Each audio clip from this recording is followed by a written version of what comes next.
Welcome to Seek Justice, a podcast that takes a deep dive into the nuances of criminal justice.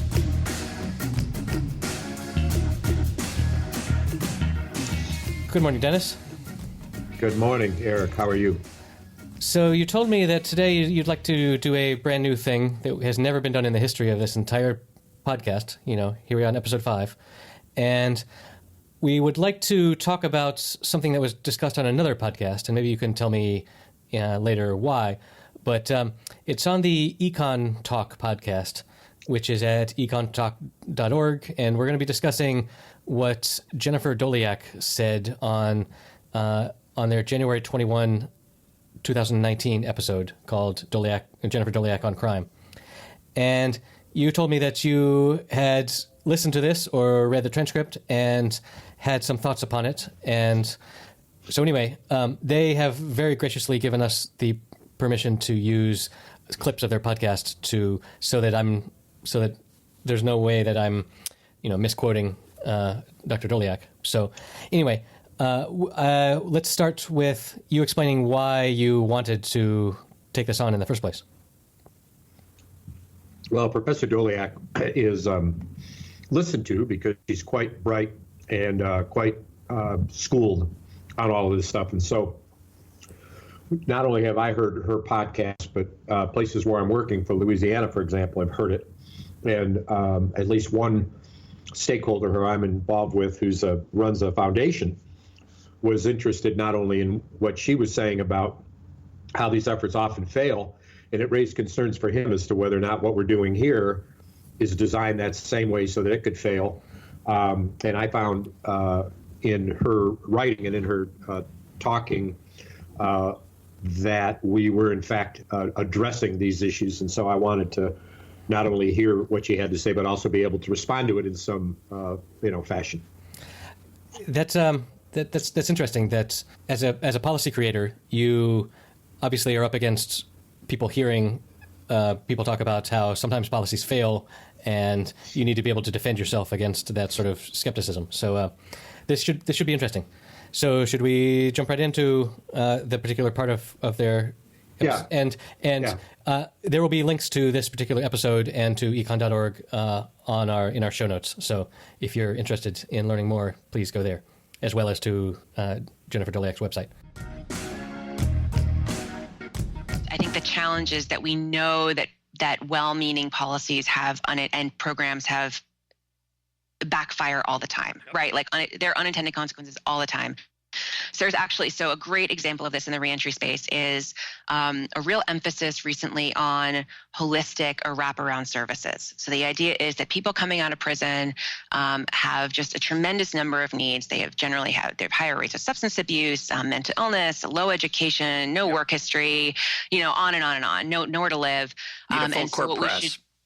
Yeah, a full court press. So we give people, just intensive case management. They have someone that they can go to 24 hours a day and who will help connect with them with all the services they need. These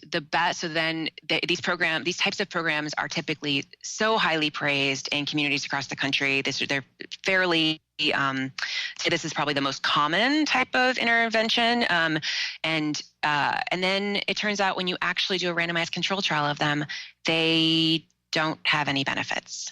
And in fact, thinking of like your example of just give funding to local communities to kind of do whatever needs to be done there. The funding was coming from the government, which you might not like, but basically the idea was in recent years, the government has poured a ton of money just find nonprofits that really focus on especially these more holistic type of treatments. It wasn't just job training or something like that, but just like gave them money and said, just keep doing what you're doing. And but again, it was implemented as an RCT so that we could see what the impacts were in these local communities. On average, people who were in the treatment group who got access to the services and these programs that got all the money were more likely to wind up with another conviction down the road, not less. So the first point that she raises here is really important because you have, in fact, folks at the advocacy level, at the grassroots level, providing services who've been involved in doing this work for many, many years. Reentry is not a new thing by any stretch. While it's enjoyed a lot of notoriety and much more academic research, an explosion of research over the past decade, efforts to address returning prisoners' needs have been, really existent. A lot of people have fought really hard for many years to be able to achieve some funding. So what they generally do is that they figure out what these people need by way of services, housing, employment, education, behavioral health for substance abuse, drug addiction, transportation, et cetera. And they seek to meet those needs. Oftentimes, as she points out, a holistic approach, which is called intensive case management, meaning you take a look at each individual case and you intensively work to address whatever gaps that the person might be facing. Right.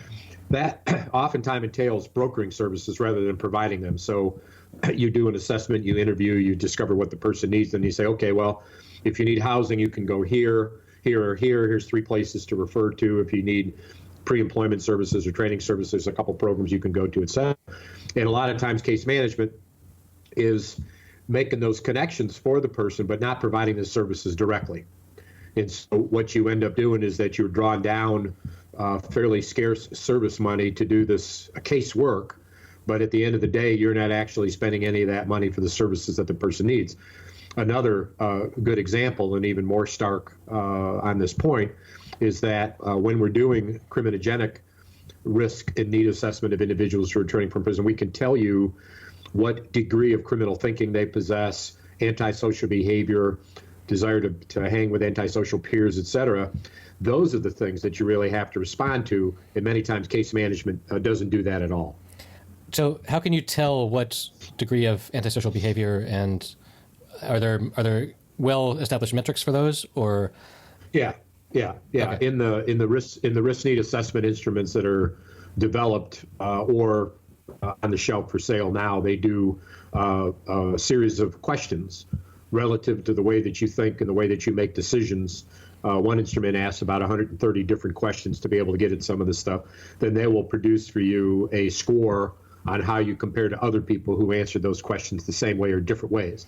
And so that is actuarial need assessment for criminogenic characteristics. Right. It's all about bringing everything down to numbers, which is a necessary evil of sociology. Yeah. Well, and in fact, it hits on the broader point. If you are doing case management work and you're referring out for the services that you need, they include service areas, housing, employment, behavior, health. But somewhere we've got to address this criminal thinking and this antisocial behavior. You usually do that through the casework itself, through the skill training on how to listen for and respond to the clues to that type of psychological characteristic, and then how to coach the person through those things and how to help improve the decision making so that the decisions in the past, the bad decisions in the past, aren't repeated. And so if that stuff isn't very discreetly addressed in the casework itself, then that's also missing a major point. And the third and final point, which you really just touched on, is that you can't work with everybody like they're the same. If a human service agency that's doing this wraparound casework is intending to help people and help everybody, that's one thing. But if they intend to also reduce the recidivism rate, reduce the number of people who fail and return to prison, then you've got to do a much more disciplined job of determining who your clientele are, because not everybody who gets out goes back. And of those that go back, not all of them go back at the same rate. And so the science of risk and need assessment can help delineate for us those clients that are most likely to fail, and therefore the ones where we should put our scarce resources. Not that we can't help a lot of people in a lot of different ways, but we've got to save our most expensive and scarce resources for the people who need it the most. They happen to be the people who don't knock on our doors. They're the people who are more non-compliant, more antisocial, et cetera. Right. And so you've got to go looking for them, and you've got to design very specific ways to find them, enroll them, and motivate them. If you don't do those 3 things, address the service barrier areas, address the criminogenic characteristics, and also work very, very diligently to get at the right people, then you're not going to affect the recidivism rate. And it doesn't matter how beloved a program is, which she also raised in the clip. Yes. And that's a big issue. That's a big issue, because that love is also about power and authority. And if you've been in this space for a while, even though you may not have been particularly successful over the past 10 years reducing the recidivism rate, you're still helping an awful lot of people, and that's very good.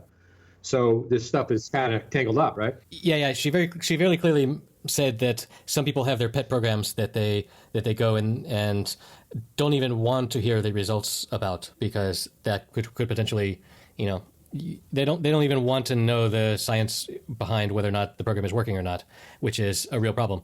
And those of us that are concerned with not only data but also actually having positive results, that bothers us. So well, there's another. Sorry, go ahead. There's another part in her clip where she talks about sciences and where something sounds like it's scientific. I love that. I love that word. Yeah. And another way to describe that is that people are good at talking the talk when it comes to evidence-based practices, meaning the science of it and what you have to do to be able to target the right people, provide the right services, match them to the right services at the right time, give them the right dosage. All of these evidence-based practices. One thing to say it, and it's another thing to do it. And a lot of times when you are looking and reviewing agency information, doing program assessments, much of which I've done over the years, you see the right words there, but when you dig into it, they're not highly skilled trained. They're not doing that work. And so the question becomes, and the interviewer at Econolib, Russ Roberts, pointed this out by saying, but you want to support the ones that work. And you don't want to support the ones that don't work. You want to expand some and not expand the others. Well, when their programs are all kind of equally beloved in the community, and they each have a long, maybe 10, 15-year history of doing the work, and they're supported by boards of directors and advisory councils, and they have the support of the city commission and the counties or the parishes or whatever. Yeah, that's easier said than done. It's hard to say to those folks, well, you're not doing what you say. And in order to do a better job, you've got to change the way that you're going after your clients. Well, they don't want to hear that. Right. Or we're going to cut your funds. And, well, the government's given the funding, and often the government is the agency that's least able to discern programs that are highly accountable and evidence-based from those that aren't. In many cases. Who is more able to assess? Well, the academics and the universities and the colleges across the country are very, very well versed in stuff. Yeah. Okay. And so you've got to have an independence. That's so it's people like the academic community that Doliak was referring to about.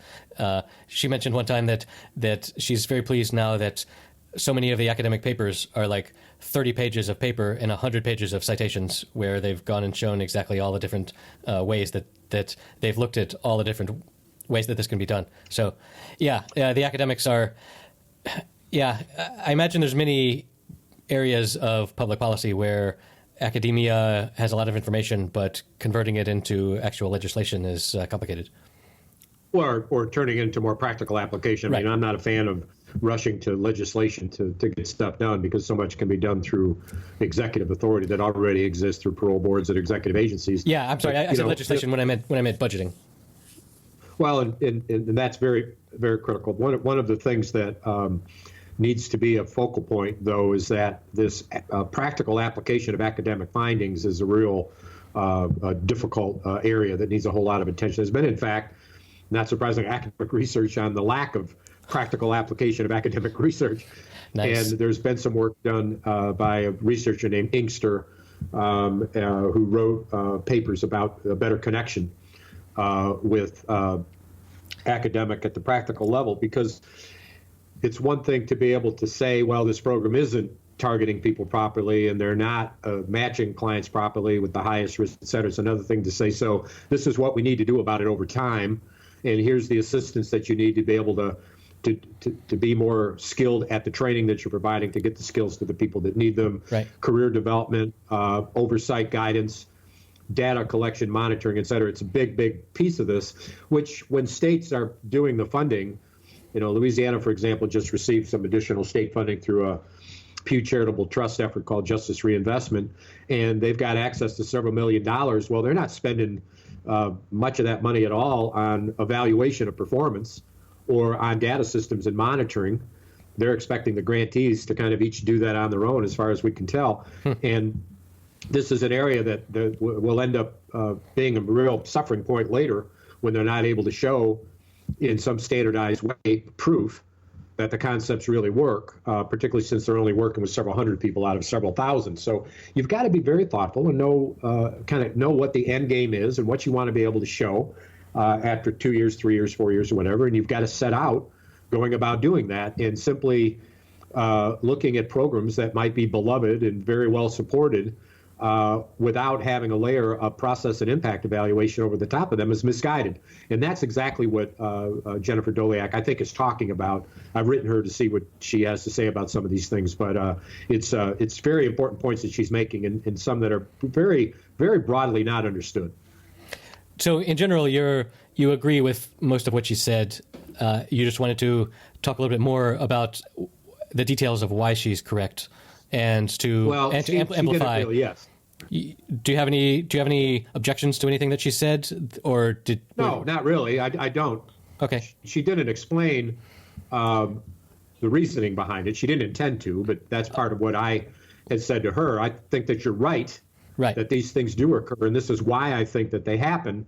And that boils all down to a lack of discipline on scientific principles that we have proven again and again work. I mean, all of this. She talks too about the findings of experimental research, random controlled assessment, experimental research, or human subject research, and the fact that when you apply that level of scrutiny to these programs that are beloved and well supported, they find that they don't have statistical relevance, and I'm pointing out why.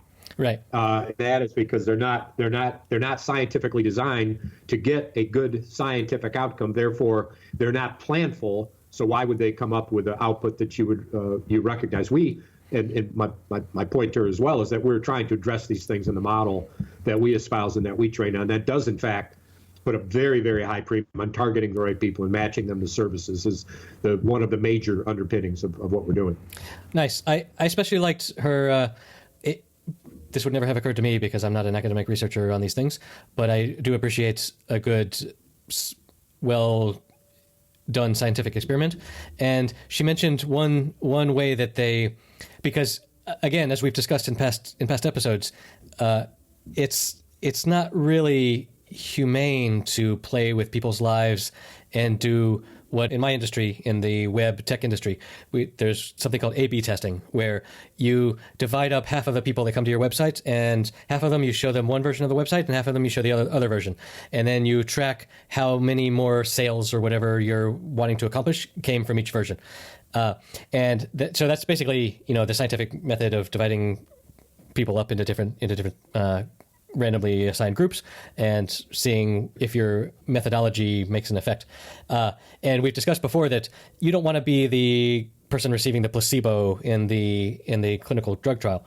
But one of the things that impressed me that she mentioned was that the way they can do this with policy is they can look at the people just before the policy changes, and then compare those to the similar people that are just right after the policy changes. In this case, she was talking about like registering DNA in a government database or something.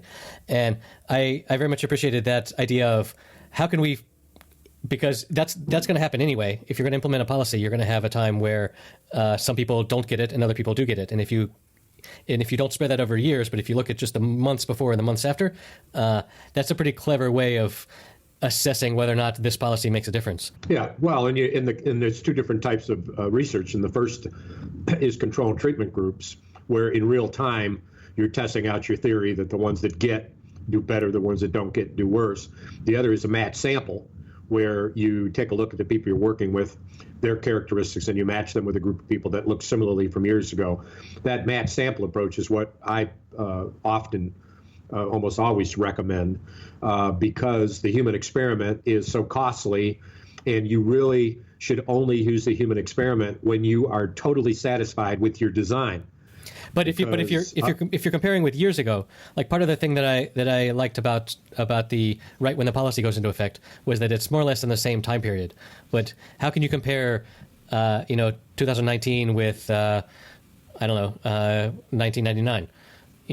Well, and that's the reason that it's not as strong a research. The reason that experimental research is often recommended is that it's the purest form of research because those variables are controlled for in real time. Got it. That nonetheless, if one is a gold medal level and the other is a silver medal level, well, how high of a level do you need to be able to show that what you're doing is working? Right. There's still some value. Suggest, a lot of value. And in fact, when you put on the scale the value of not excluding people and their families from services, which is very complicated in prisoner reentry. But let's say that you don't select a prisoner when he's still in prison to get certain pre-release services that tie to post-release services. That person doesn't get those services, but they get out and they go back to the very agencies that are providing those services post-release. Whether that is strong enough to show a statistical difference is unknown. But since it would be difficult to do, why do it? Yeah. I mean, why go to the trouble to exclude services only to have the people be able to work around a way to get at the services? I mean, it's just complicated. And she's raising that point very generally. It's a whole other set of responses to what's happening that I could really dig into in discussions with her and others. Yeah, that would be interesting. I can totally see where time travel comparisons are much more just than, taking some people and saying, well, you're not going to get what we think is the best thing for you. Well, and what's the political and media context of 1 year versus another year when you're doing a match sample and you're looking back 5 years? Let's say that during that time frame there was a serial killer. Right. That made the front page of the headlines for 3 or 4 months. Well, everybody in the system that is charged with using their discretion to make judgment calls one way or the other, everybody's on notice, and discretion tightens up, and decision-making becomes much more conservative, much more punitive. Sure. And as a result, you see entire patterns shift as a result of these major media events, which then can shift into political rhetoric as well. Let's say that not only is there serial killing, but it happens during a gubernatorial election. Then the people who are running for governor are all talking about how tough on crime they want to be, and they want to bring back the death penalty or invoke the death penalty. There's all this stuff that can take place, which means that what happened 5 years ago is really different than what may be happening now, where none of those political or media environmental conditions exist. So it's a very legitimate issue to look at the comparative value of the research, but it has to be put on the scale to what expense. There is a cost to doing these human experiments. For sure. And that was another thing that they touched on towards the end of their episode, I think, was how, because they're both economists, they very much know that everything has a cost benefit, and everything that we do has a cost benefit analysis, and that you have to decide reasonably whether or not helping a lot of people, if you're really going to sort of destroy a couple people, if that's, you have to weigh those two things and decide what's ethical about doing experiments like this. Well, and the challenge with researchers too, which he kind of touches on, is that it's difficult to show cause and effect when the causes of what might be happening are multifaceted. Of course. So let's say in the reentry reform arena where I do much of my work, we're changing intake at the prison level. We're changing the assessments that they get. We're changing how we do planning with the individuals. We're changing in-prison programming. We're changing the way we do supervision. We're changing the kind of people we hire, the way we train them. It's just a plethora of different policies, procedures, protocols, trainings. You've got the community involved in ways that they haven't been involved in. Well, all of that stuff taken together is going to have an impact. A research question is going to be, well, which of those things had the real impact, or which of those things interacted? As a person who works in the executive branch, one of my responses could be, and has been, I don't really care. It's working. I got people failing less frequently. I've got people committing fewer crimes post-release. I've got fewer people going back. I don't know of the 25 things we're doing, which one. They're all part of a grand scheme, a holistic view. And as long as it's working, I'm happy. Well, how do you create an evaluation which are generally geared toward a program evaluation, where what we're doing is not a program as much as it is a system change, which involves a series of different types of programs. So it becomes a very more difficult research question for folks like Jennifer Doliak and others with some national chops to be able to dig into and perhaps look at some of the states that have put forth a system change and try to do a little bit more research there. She indicates a lot of papers and a lot of academic information has been out there, but there's still a lot lacking on how you evaluate true system change. Sure. And again, if you change 25 things and you see, if you see the needle move in one direction, good luck figuring out what the heck to, like, do you take one of those away and see if the needle moves again, and over what period of time? And real life is full of all of these different complex systems where you can really only tell correlation more than causation about any one thing. Well, and these are scenarios that you can measure. Instead of taking stuff away, particularly when you're looking at a statewide approach, in Louisiana, for example, we'll be working in 13 different parishes doing the work, 12 regions. 2 of the parishes are joined at the hip. In each of those 12 regions, they're going to be doing some things that the other regions are not. They're going to be doing some things that are better, some things that are not as good. They're going to be missing some things that others are doing, and each one is, in fact, its own laboratory. Right, exactly. That's the thing I touched on in one of our earlier episodes, was the fact that, especially in the United States, it's such a big country, and there's such diversity in the law and legislation and policy in every little region.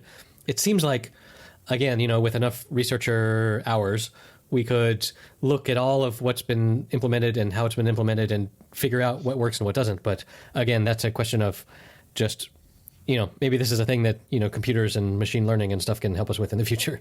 But at the moment, we're stuck with.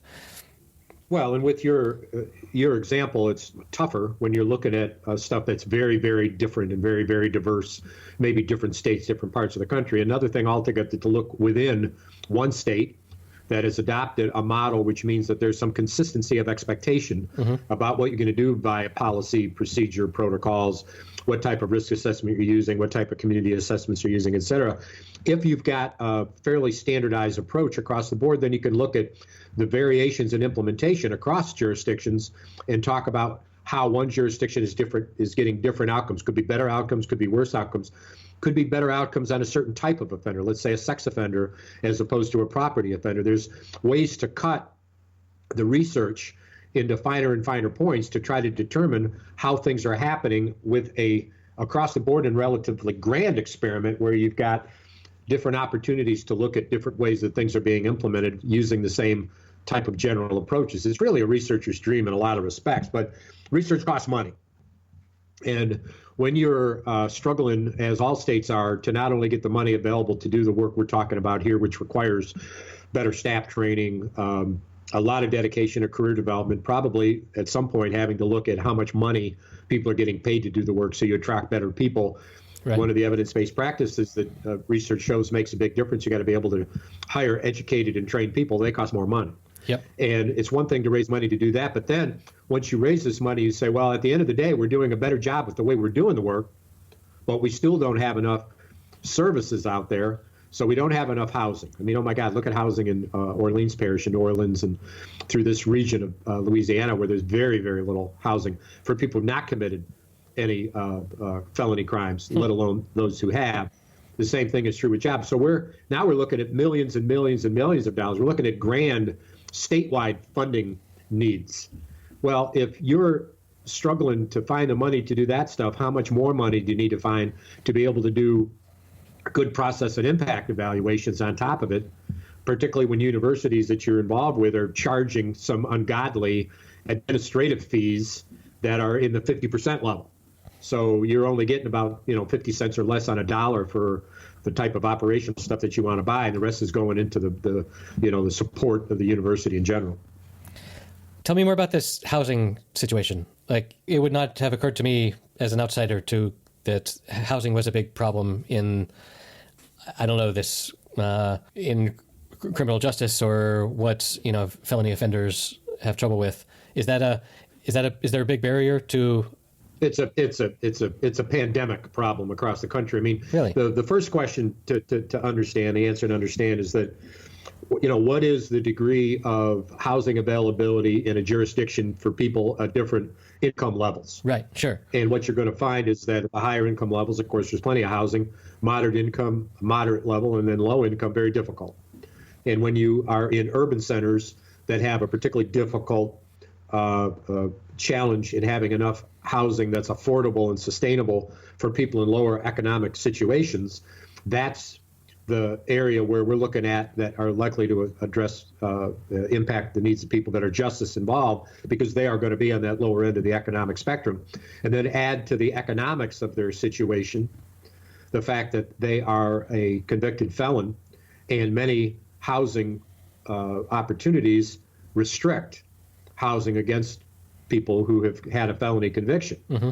There is some federal laws that have been misunderstood and misused to help promote that idea, whereas in the federal laws, if you're convicted of selling drugs in public housing, you can't live in public housing anymore. Right. People say, well, if you've been convicted of any drugs anywhere, selling drugs anywhere, you can't live in public housing, because we're a landlord who are in the public housing scheme, and we won't let you live here because you've been convicted of drug sales. Or expand that a bit more to convicted of any felon, and pretty soon you've got a problem of almost impossible ramifications, because it's how are you going to get more housing? I mean, it's not like you say, oh well, we just got to free some up. Well, it isn't there. Right. Yeah. You know, it's just closed door after closed door, and all the way down the hallway, and if once you are convicted of a felony, all of those opportunities are shut off to you, then yeah, that's a big mess. Well, and then think about it too from more holistic terms, that you're the person that's a potential leasee, and a landlord says, well, do you have a job? And you say, well, no, I'm still looking. Well, then you get into the difficulty of people with convicted felonies on their record finding employment. And let's say we also know too that a very high degree of people that have gone to prison and are returning from prison have had a history of substance abuse and or mental health. Right. And then on top of housing challenges and employment challenges, you have treatment challenges, and you've got a treatment regimen and schedule and medications that you have to stay on. And that all gets complicated too. And boy, is it ever tough to get housing, because, you have to have a job first. Many times you're not going to get into a place until you have a job. Well, how are you going to get a job if you don't have a place to live? I mean, that's why the approach, and Jennifer Doliak points this out in her interview, where she talks about a holistic approach. She doesn't define that, but in broad terms, I guess that she means the holistic approach of looking at housing, employment, and the whole shebang wrapped around case management. But my God, where do you start? You've got to have a lot of money. You have money for a stipend to help with the first 3 months' rent. Right. So that they could get situated, and if they've got kids, live with their kids and kind of get them on square footing. Do you have some type of financial planning services? Here in New Orleans, there's a United Way, Southeast Louisiana runs a place called the Prosperity Center, which brings people in and helps train them and teach them on how to manage their income and set money aside. And for every 50 cents that they set aside, they match that. Mm-hmm. And at the end of several months, then they have a savings account, and it's helped hundreds of people get automobiles so they can get back and forth to work and afford housing and whatnot. You have to look at all of that stuff. It's very community based. Yeah, and it seems like if you get out of prison and then you can't find housing, then you're homeless, and going back to prison starts to look a little bit more appealing to have a roof over your head, and 3 meals a day, and et cetera, et cetera. Well, it all depends how many times you've been in prison and how difficult that is for you, and right. What kind of prison situation you're staying in, and how difficult your homelessness life is, because well, and here's the big thing. We know so many months, years before people get out, when they're getting out, we know their circumstances. All we have to do is talk to them. Mm-hmm. Well, if we know somebody is facing homelessness, or let's say that the victims of their crimes were their family so that they can't go back home. Right. And we know that somebody has never had a stable job because they don't have any skills. Well, if we know that the entire time that they're in prison, and we're spending $45 a day to keep them locked up in prison for all those years, what are we doing about that? It's probably cheaper to pay for them to have a place to live on the outside. Well, it is cheaper, but you don't get to do both. Right. It's either one or the other. No, I'm not saying all these other. But as opposed to have them come out and not have anywhere to go and end up committing another crime that puts them back in prison, if I don't know, Well, it gets back the identification of the person that's higher risk and higher need earlier in the system, even at intake into prison, for example. If you know somebody's going to be doing, 3 to 5 years in prison who's got a high risk level and a high need level, and they're a sex offender, for example, you better be working over the course of that entire 3 to 5 years imprisonment to make sure that they're ready for release. Right. Both from working on the person, individually, but also from the community side. Who's going to support the person when they get out? The big difference between people who make and people who don't are the degree of their family connections and family support and extended family support through churches, synagogues, clubs, etc. Pro-social activities versus anti-social activities. Well, if you've got to build all those capabilities for somebody that's never had them, somebody who gets their rewards through gang activity, well, if you want somebody to change, then their environment's got to change, and that just doesn't happen. You've got to create that. You've got to have people on the outside who are ready and being prepared for a person's release so that they can welcome them into their new life.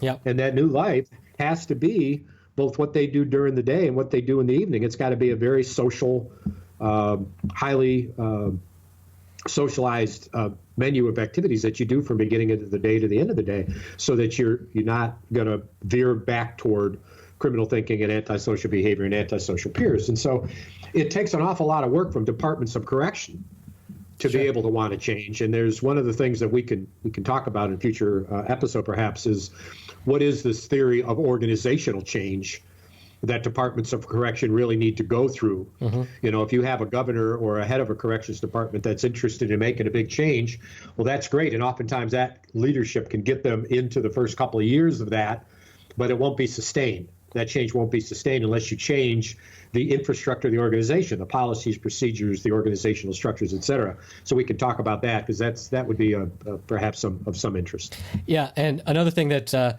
is on my to-do list to talk about in the future that was mentioned in this episode that we're referencing is how well they do prisons in Scandinavia, and how as soon as you get into prison there, it's like you're at a university for learning good social behavior for when you get out, and how productive that is. Of course, again, we get into scaling.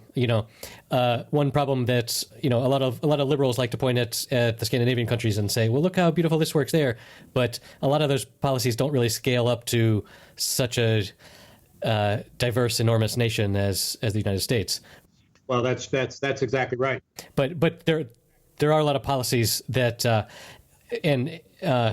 again, another thing that I think Russ, the host, mentioned in that episode was, well, can't we just copy Scandinavia and just do everything like they do there? And well, the answer is no, really. You can't scale that up at that level because some things work better at small quantities that you just can't do that. But right. Well, and Jennifer Doliak points out in her talk that a lot of these changes have to happen at the state and the local level. So that's the first thing. Right, which you've been talking about for several episodes now. Right. You got to scale them at that point. But then within a state, at the jurisdiction level, you're still talking about relatively small experiments when you've got in Jefferson Parish here, you've got 12 to 1,500 prisoners returning every year, over 100 a month. And you're talking about new approaches to work with 40, 60, or 100 of them.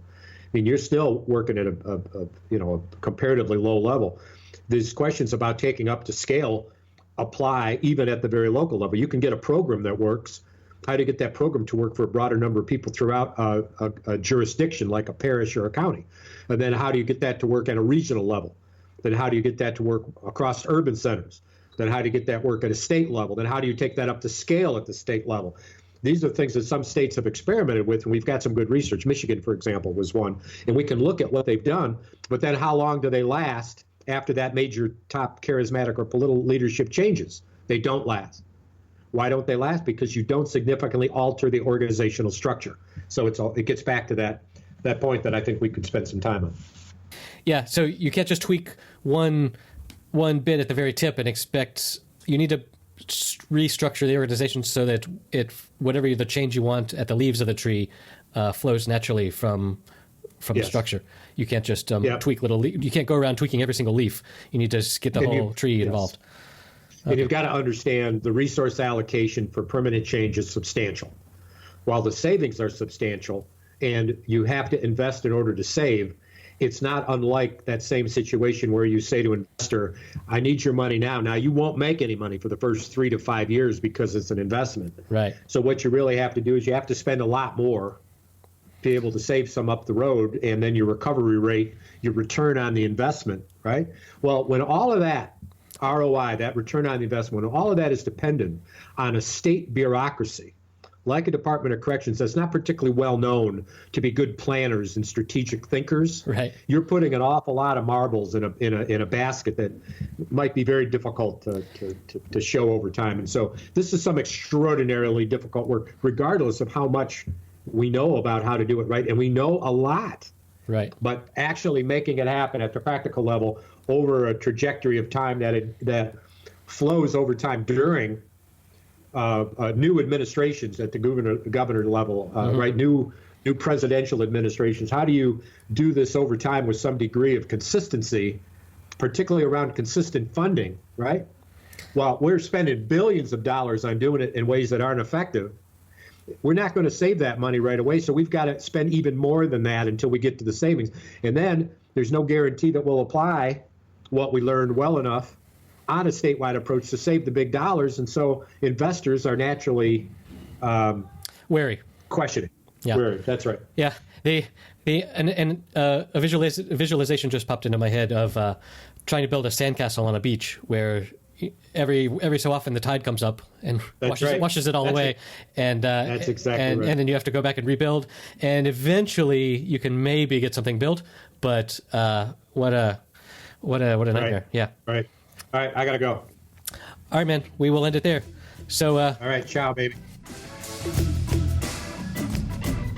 Next week on Seek Justice, we discuss how prison populations are a kind of free labor and how inmates are put to work.